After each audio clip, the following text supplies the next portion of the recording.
ఒకసారి ముద్రను వేయడం ఎలానో పైనున్న వీడియోలో మీరు బాగా గమనించండి. మీ ఎడమ చేతి చూపుడు వేలుని కుడి చేయి బొటన వేలుతో రెండిటిని ఒకదాని దగ్గరికి ఒకటి చేర్చి మిగతా వేళ్ళన్నీ ఫోల్డ్ చేసుకోవాలి. మీ ఎడమ చేతి థంబ్ ఫింగర్ ఏదైతే ఉందో అది లోపల పెట్టి ఫోల్డ్ చేసేయాలి. ఇలా ముద్ర వేయాలి.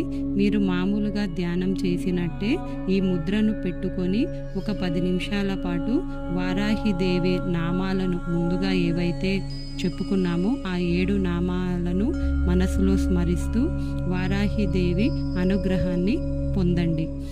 దేవికి నైవేద్యం పెట్టేటప్పుడు దానిమ్మ పండు, బెల్లం పాకం, పులిహోర సమర్పించండి.